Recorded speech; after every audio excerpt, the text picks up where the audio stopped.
n'inka zagizimira umuntu akagenda yishaka undi akayimurangira yanka ahiri bakayihasanga wa wundi uyifite akayikomeza. Ijambo rya mbere umuntu ntiyamenye uko angana, umwana ntiyamenye umuruta. Umuntu ari mu guhaguruka akagenda uko muri mu kuvuga ngo muri ko murashimana, umuntu agashimana n'umwana agashimana n'umwishywa, ariko hanyuma akaza kumumenya hanyuma kubera kutibwirana. Nimuze twicare mu kirambi ni heza. Reka twongere tubasuhuje abakunzi b'ibiganiro byacu bakurikira mu Kirambi TV1.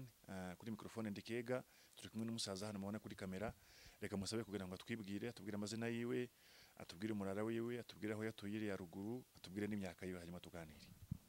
Nitwara abana mutenjwa Birukundi, ndi umuha wo mwabuhiga, aho niho ndi. Data nindigija, mama ni nyiragisasira. Myaka ni 80. Ruguru twari dutuye ahantu hitwa mu Rwisankuku. Murabyumva rero muranabibona, ni umusaza muzukuru ukuze kandi ibijanye n'umuco, ibijanye n'amateka y'iwacu. Aha niho ubutunzi buri, ubwo bwenge niho buri mu byukuri, niho bafite amakuru yose. Muzeh rero tugiye kuganira ku bijanye n'umuco w'iwacu w'Abanyamulenge, ibyiza by'umuco wacu,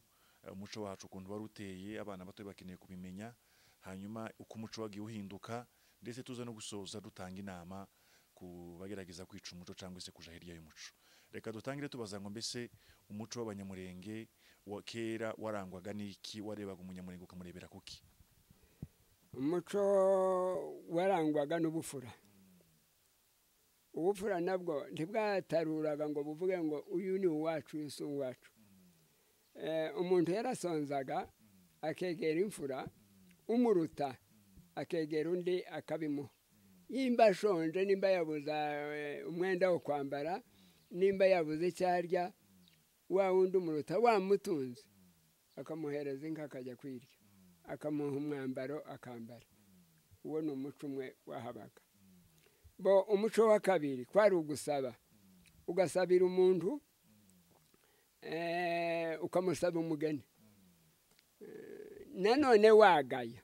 ndikwari ukumushandura, waragendaga wamara gushyika ugasaba inka yawe akayiguhereza ugataha. Wamugena agakobwa n'ubundi kandi bakubaka ntibyazaga bibabuza ngo ubwo avuye aha ngo ntiyubaka. Uwo ni umuco umwe nanone uko niko bakoraga. Ikigira kabiri ni inka zagizimira umuntu akagenda yishaka undi akayimurangira yanka ahiri bakayihasanga, wa wundi uyifite akayikomeza. Icyo nicyo kikwereka. Ariko ubu nyine inkiri mu kuzimira yahura n'umuntu akayigurisha. Ikindi kwari ukuvuga ngo inka zagizimira washyika wewe yashyikiyeho ukabwira abana ngo mushake iyo nka muyirebe muyinjize mu rugo, itaja kuzimira cyangwa itaribwa na rumungu. Yanka abana bakayikingira. Nanone ntushira amatsiko ugahaguruka ukajya kureba ko inka bayikingiye, ukayisanga mu rugo bwacya nyirayo akaza ashaka bakayimurangira, bashyika yanka ukayimuha. Ibyo ni wo wari umuco wa Kinyamulenge, n'ubu nicyo twifuza kugira ngo abantu bawugarure. Uya kantu nikakuzimiraho nukabona nuko. Icyo nicyo tubasaba kugira ngo mwebwe abatoya bari ubu mumenye uko. Uyu muco utubwiye mu byukuri ukubiye mu bintu nka bitatu: umuco uko Abanyamulenge bashakanaga, umuco w'ukuntu bagiraga urukundo, umuco w'ukuntu bagiraga ubupfura, ubunyangamugayo. Ibi bintu ni ibintu mwasanzeho biriho, ese n'abavyeyi babibigishije byagenze gute? Ni ibintu twasanze basogukuru baza bakora, n'abadata barabikora, natwe tubigeraho. Ariko abana bacu babisize nko hirya babyigizayo, bashaka ukundi tudashaka. Ariko ivyo navyo aho abantu bageze nicyo baza bakora. Uko bashatse nako ndikwabaye kubi kuko ariko kwabubakiye. Ariko icyo tubingingiraho no kuvuga ngo mugarure umuco. Umuntu arebe anosanga inka yundi uyizigama kandi ukundi kose. Ntugombera kugira ngo ubwo ari inka aba n'umuntu n'umwana. Twavuze ngo nusanga umwana wundi yakoshe umuyobore.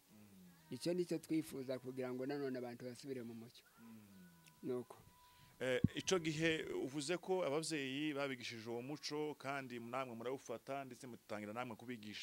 kuwigisha kujanwe kutoza abana banyu noneho nikihe gihe mwabonye umuco utangiye kugenda utakara abantu batangiye kugenda batezuka ku muco buke byatangiye ryari byari bitewe niki ibindi y'ibita bibaye ni nka kurya Muzeh yavuze Mbere imaze kuba yasize icafuje abantu ntibaba bakimenya agaciro k'umuntu uko kangana umuntu agakora ibintu by'iyo baza kuvangwa n'iby'iki gihe noneho abantu inka nicyo gihe zazimiye inka ziranyagwa bakurikira abanyazi ya nka yasigaye irara bakayigurisha icyo nicyo kimwe twabonye ariko byatewe kuva muri Mbere nicyo gihe kuva Mbere ishize nibwo ayo manyanga yatangiye navuga ngo nuko hari abandi baze bavuga ko umuco w'Abanyamulenge wagiye uhinduka bitewe n'abana bagiye ku masomo baje ku masomo bakazana iyindi mico y'abandi ikazi byo ngizo bivuga hiki oya amasomo azahugura ariko ntazayobye turavanga abantu benshi barahuguwe n'amasomo ndetse navyo natwe turabyifuza nubwo tutakibibonye ariko ibiyobya ni imitima y'abantu biki gihe ariko si amasomo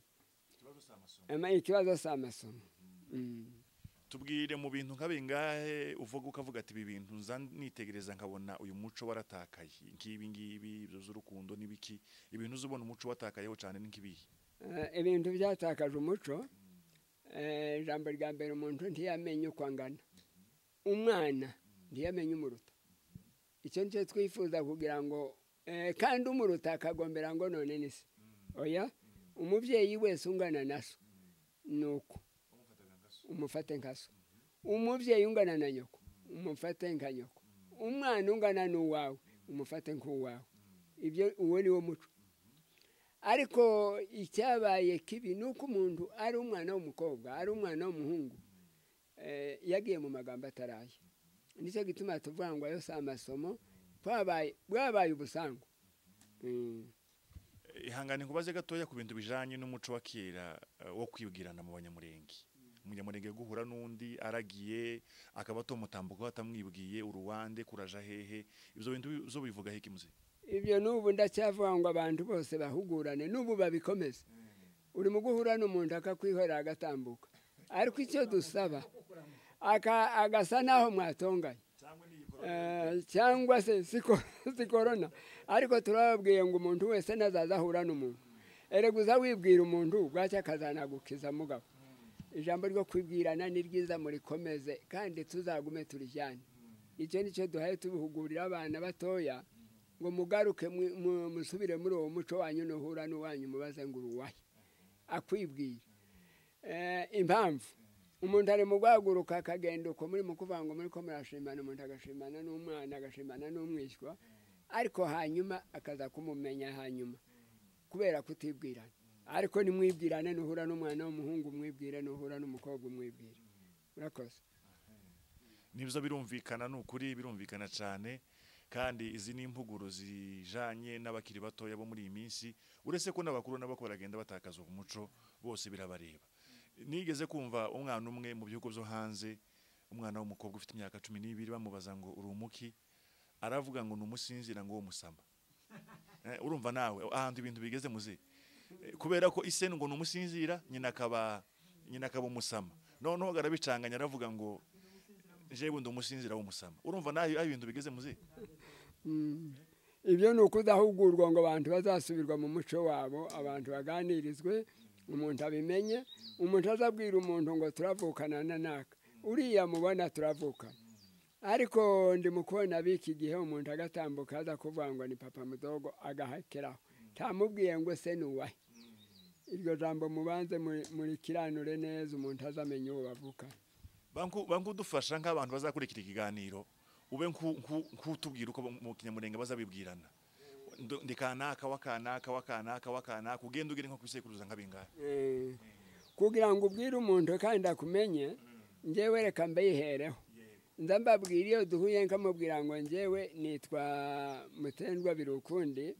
data n'indigija ya Kirimbi cya Birukundi bwa Buhiga ngahura n'undi wacu nawe tukagenda tugahura kuri icyo gisokuru ariko kuko twibwiranye kandi tukamenyana kuva uwo munsi tukamenya aho duhuriye nimba ari umwana wanjye nimba ari data wacu nimba ari murumuna wanjye nanone tukamenyana gutya nicyo gituma kwibwirana mbaye mbabwira ngo nimwibwirane mureke kuza mushakanamo murakoze urakoze Muzeh reka nkomoze gatoya ku kintu kijanye n'imyambarire imyambarire ya kera uzi ko kera abantu bambaraga ababyeyi uko bambaraga abagabo uko bambaraga iyo urebye uyu munsi uzubibona gute Muzeh kwambara byari byiza kandi imyambaro ni myiza ariko iby'ubu nabyo biratangaje badukuye iriya abantu batambaraga barambara bamaze kwambara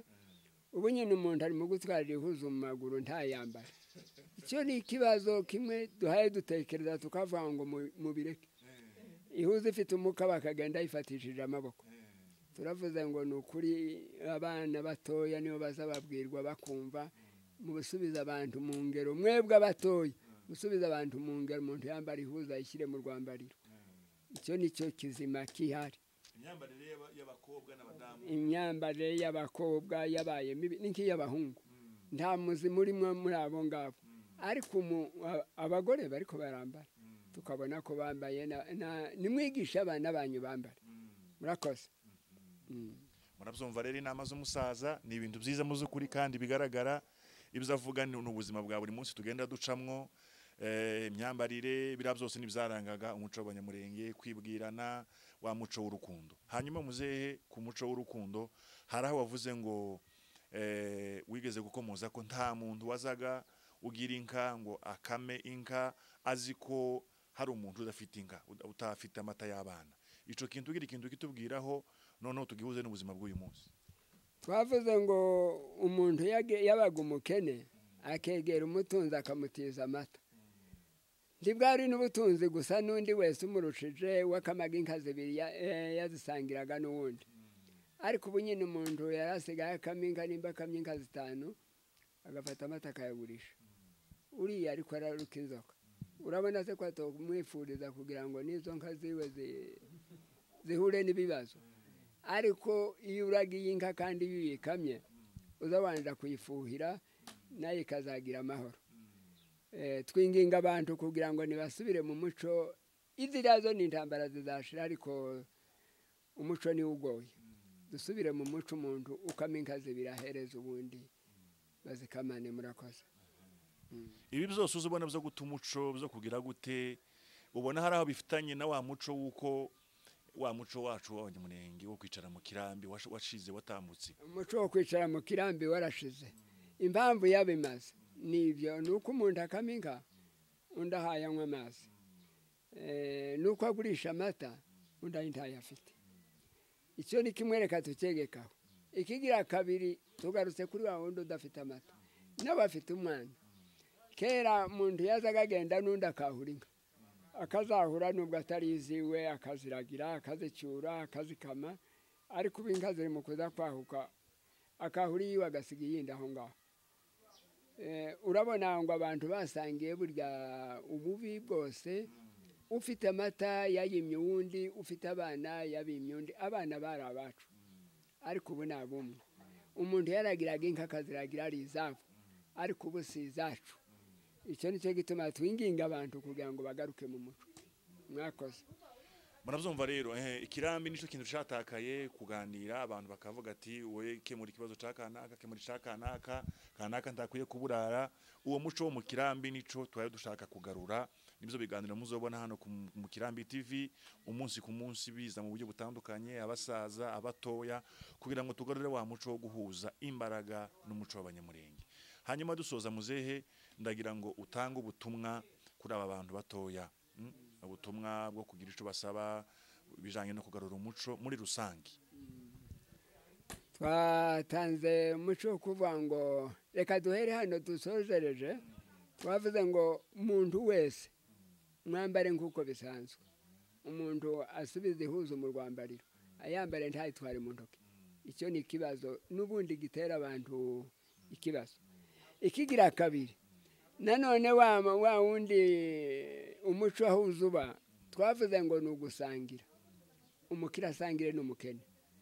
bo wewe mutoya uraho wigishiriza umwana wawe kumenya amenye umukuriye ikigira kabiri atumwe nuko azayanga gutumwa nubwo tuvuga ngo bazabarya bakabima ntaza mutuma ngo agende ariko umuntu yamaga atuma umwana wundi umwana akagenda kandi abantu bahoze mu bukeho ariko turabinginze abantu bumva babwira abana baba babo umuntu wese abe umuvyeyi umwana nawe amenye umuvyeyi umuntu amenye umwana amenye umuvyeyi dusoza ikibazo ca nyuma Muzehe urabona bira bibazo zabaye iwacu iri haruguru mu misozi miremire Mulenge inka zaranyazwe abantu barapfuye abandi barahunze bitandukanye iyo urebye nk'ijisho ry'umusaza ubona hari icizere cy'uko igihugu cacu c'Imulenge kizongera kigaturwa abantu bakongera bakaba muri kira gihugu ibyo byo n'ubu turabivuga amasozi akaza ariko turabona ngo nimukunda igihugu tuzasubirayo hari abagabo bahaye bakirwanira muri ko murabona n'ubu abantu ariko barasiga amafaranga bagasiga ariko bagataha bagakurikira bwa butaka burya muzamu nidukunda igihugu twese tuzotahe murakoze kandi ibyo byose bizagaruka tuzatunga tuzabyara tuzahinga ibyo nicyo gituma tuvuga ngo twifuriza abantu gusubira mu gihugu mwakoze reka tubashimira bakurikiye ibiganiro byacu dusaba buri muntu wese ahari ahantu hatandukanye ku isi muzukuri kugira ngo ibiganiro byacu bigere kuri benshi nta kindi tugamije no kugira ngo ibiganiro bigarura umuco wacu Banyamulenge niyo mpamvu dusaba wo kuri iki kiganiro ukande kuri subscribe kandi udufashe kugira ngo ibi biganiro byacu bigere ku bandi umunyamulenge wese ahari ku isi mu magroup atandukanye umugezeho iyi link kugira ngo nawe akandi subscribe kandi akurikira ibiganiro byacu kugira ngo duhurire mu kirambi tuganire tugarura umuco wacu Banyamulenge reka tubashimire cyane nje kuri microphone na Rekega amahoro y'Imana bande namwe murakoze nimuze twicare mu kirambi